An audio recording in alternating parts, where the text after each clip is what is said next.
રાજ્યમાં 24 કલાકમાં 251 તાલુકાઓમાં મેઘમહેર જોવા મળી। રાજ્યના 10 તાલુકાઓમાં 13 થી 14 ઇંચ વરસાદ, 19 તાલુકાઓમાં 8 થી 12 ઇંચ મેઘવર્ષા, 17 તાલુકામાં 4 થી 8 ઇંચ સુધીનો વરસાદ, 66 તાલુકામાં 2 થી 4 ઇંચ સુધીનો વરસાદ વરસ્યો, તો 31 તાલુકામાં 1 થી 2 ઇંચ સુધીનો વરસાદ થયો। અન્ય 65 તાલુકાઓમાં 1 ઇંચ સુધીનો વરસાદ ખાબકી ગયો છે।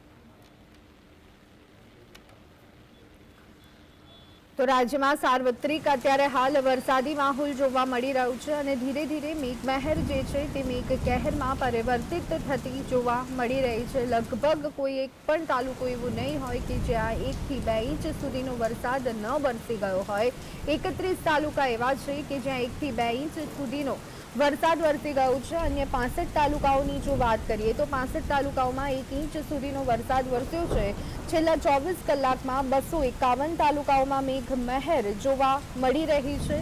અનરાધાર વરસાદ તો ક્યાંક ધીમી ધારે વરસાદી ઝાપટા રાજ્યના અલગ અલગ તાલુકાઓમાં જોવા મળી રહ્યા છે। રાજ્યના 10 તાલુકા એવા છે કે જ્યાં 13 થી 14 ઇંચ સુધીનો વરસાદ વરસી ગયો છે। 19 તાલુકાઓમાં 8 થી 12 ઇંચ સુધીનો વરસાદ વરસી ગયો છે। સાર્વત્રિક વરસાદ જોવા મળતા અનેક જગ્યાઓ પર ઘૂંટણસમા પાણી ભરાયા છે। તો આ સંદર્ભે વધુ વિગત મેળવી લઈએ। અમારા સંવાદદાતા કામેશ અમારી સાથે ફોન લાઈન પર જોડાઈ ગયા છે।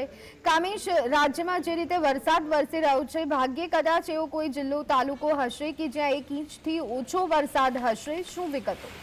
બિલકુલ ચોક્કસથી આપને ધ્વનિ જણાવી દઉં કે અત્યારે જો ગુજરાતની વાત કરવામાં આવે તો ગુજરાતમાં એક સાથે 3 વરસાદી સિસ્ટમ એકરી થતાં સક્રિય થઈ ગઈ છે અને જેને લઈને કહી શકાય કે ગુજરાતના હાલ હવે બેહાલ થઈ ગયા છે। કારણ કે છેલ્લા 24 કલાકમાં વરસાદની સ્થિતિની વાત કરવામાં આવે તો રાજ્યમાં 24 કલાકમાં 251 તાલુકાઓમાં હવે આ મેઘમહેર જોવા મળી છે ને હવે જો હજી આટલો વરસાદ યથાવત રહે તો આ મેઘ કહેરમાં ફેરવાય તો પણ નવાઈ નથી। રાજ્યના 10 તાલુકાઓ એવા છે કે જેમાં સરેરાશ 13 થી 14 ઇંચ જેટલો વરસાદ પડ્યો છે। 19 તાલુકાઓમાં 8 થી 12 ઇંચ જેટલો વરસાદ પડ્યો છે।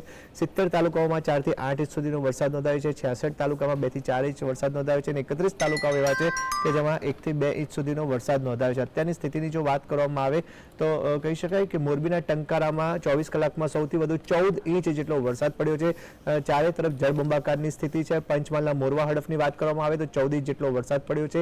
ખેડાના નડિયાદમાં 24 કલાકમાં 13 ઇંચ વરસાદ નોંધાયો છે। આણંદમાં 12.5 ઇંચ વરસાદ નોંધાયો છે। પાદરામાં 12.5 ઇંચ વરસાદ નોંધાયો છે। આણંદના ખેડબ્રહ્મામાં 12 ઇંચ વરસાદ નોંધાયો છે। મોરબીના વાંકાનેરની વાત કરવામાં આવે તો 12 ઇંચ વરસાદ નોંધાયો છે। ઇવન ત્યાં સુધી કે અમદાવાદ શહેરની વાત કરવામાં આવે તો અમદાવાદ શહેરમાં 24 કલાકમાં સરેરાશ 6 ઇંચ જેટલો વરસાદ પડ્યો છે। ઠેર ઠેર જળભરાવની સ્થિતિનું નિર્માણ થયેલું છે અને અત્યારની સ્થિતિની જો વાત કરવામાં આવે તો જે હવામાન વિભાગે જે આગાહી કરાઈ છે તે પ્રમાણે હજી પણ આગામી 2 દિવસ ભારે છે અને 2 દિવસ ભારેથી અતિભારે વરસાદ પડે તેવી સંભાવના હવામાન વિભાગે વ્યક્ત કરી છે।